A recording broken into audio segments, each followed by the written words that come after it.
Hi everyone, welcome back to the Dawn Hub. So in the previous video, we looked at other tags and then we learned about attributes and we learned about a lot of things. So right now, I would like to move us to basic CSS or basic styling in our HTML.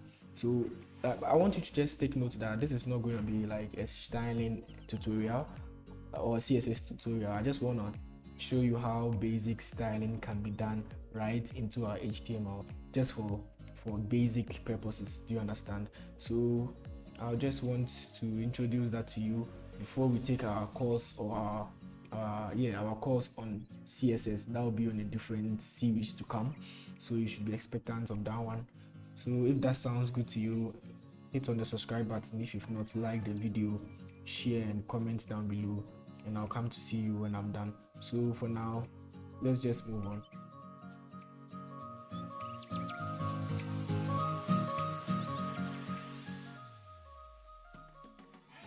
Alright, so this is what we did in our previous video. So I'll just want to get rid of all of this. I'll get rid of it all. Yes, so I'll get rid of this, and then I like to type things out. So I'll start using the div that we learned in the previous video, which stands for divisions, and we can have a bunch of things right in this tag.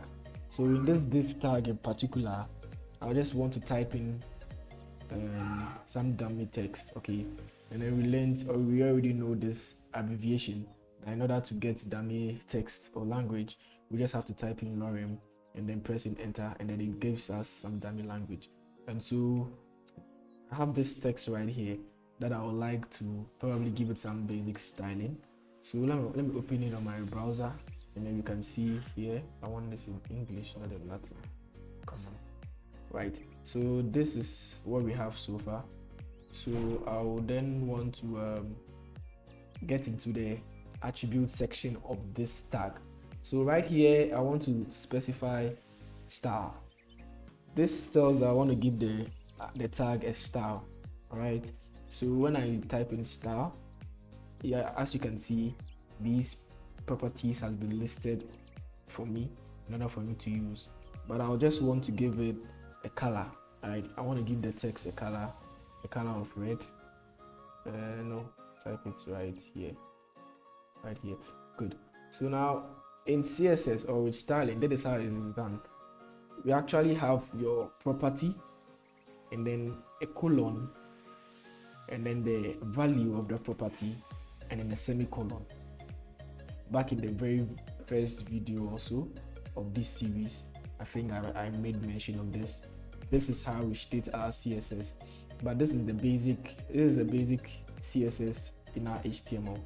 So I just want to introduce you to it so that you just have a feel of how the CSS is done. So this is the property and then a column and then the value of that property. So what we are trying to say here is that this div should have all the text in this div should have a color red. As simple as that. So let me save it and then see what we have. All right, so right here we have our text to be red as we specified in our code. So that is very cool. We can come back here and see, right, this semicolon means the end of a declaration. So I can then continue declaring other properties that I want for this tag. So I can then come and see background color for just this div, right? I want a blue background color for this div, and I'll save it. And then let's see, right? So you can see just for this div, it has a background color of blue and it has a text red. So this is certain stylings that you can give, small stylings that you can give.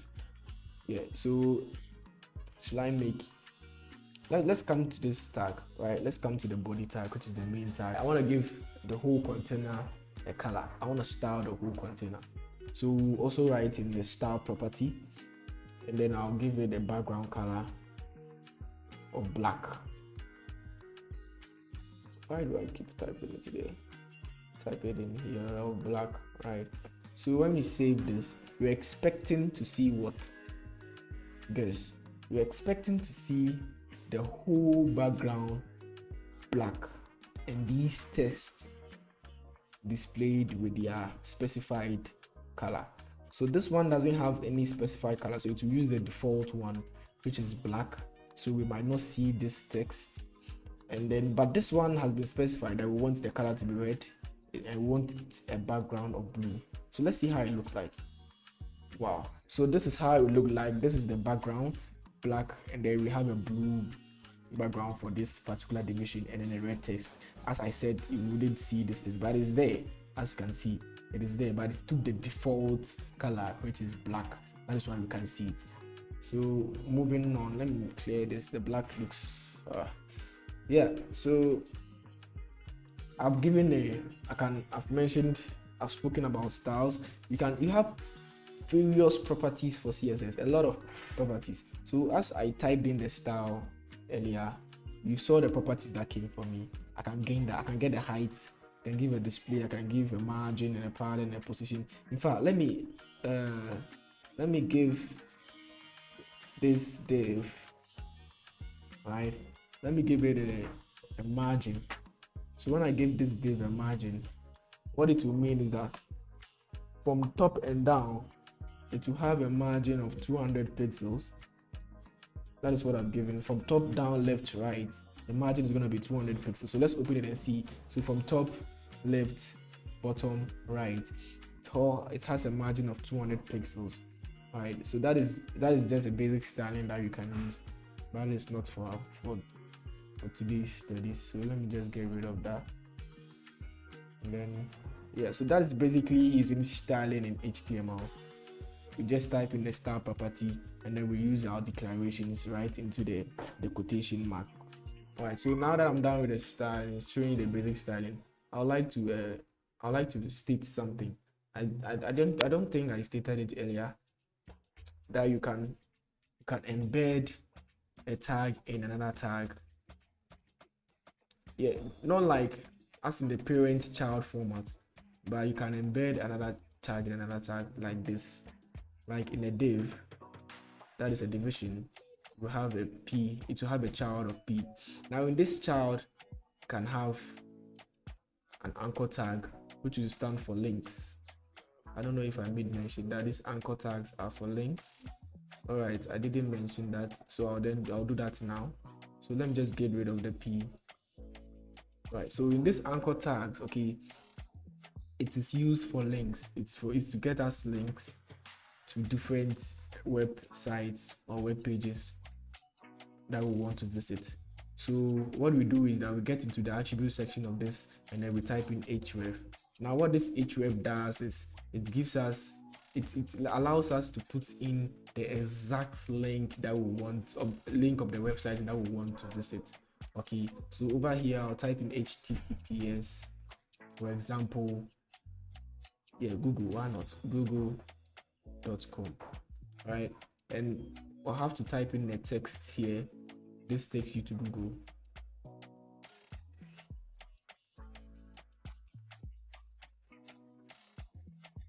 And then I'll save it. Yeah, so I just type, so this takes you to Google. So what we're expecting is when we click on this, it should open up this link for us. So let's experiment and see. This takes you to Google. So this should open up Google for us. Now, as you can see, Google has been opened. But one thing that you realize is that it opened it on your website, right? It went from your website straight up to Google. And we wouldn't want that. We wouldn't want a user to just leave our website just like that.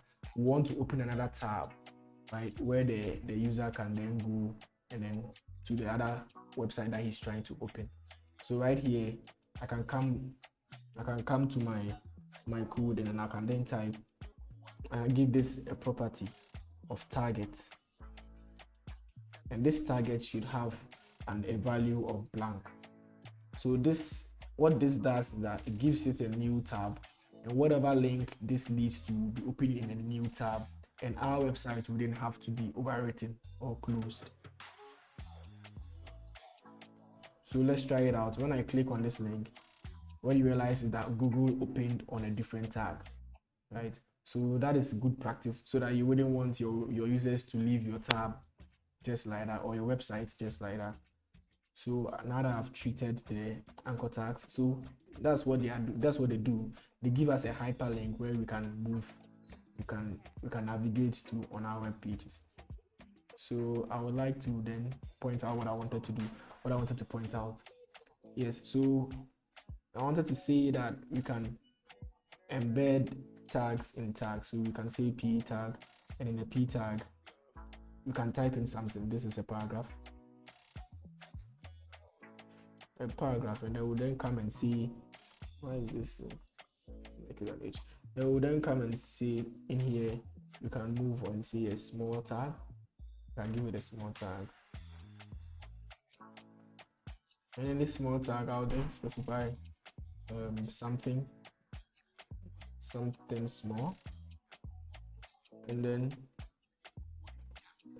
I can also, inside this, I can then give a span. Remember we saw the span tag, it is part of the inline tags. You can then see a span and then see section in the span. Okay, so as you can see, we are embedding an HTML tag into another tag, into another tag, into another tag. So it is possible, right? It's possible to do this. So they will just have the commands that you've given them. So for small, this part will be small. Okay, everything inside here will be small, and inside that small, this is going to be a span. In fact, let me make it an italic so that we can see the difference, right? So an I. So saving this and opening it, you can then see that this is a paragraph and there was something which is small. This is a small text, and inside the small text we had an I for the section. So we can embed tags into tags. That's just what I wanted to point out. So alright, so this should be enough for this video. So thank you for your attention. So hit on the subscribe button if you've not, like the video and share, and comment down below anything that is bothering you. Just comment it down below and I'll reply you whenever I see it. So thank you for today, and I'll see you in the next one.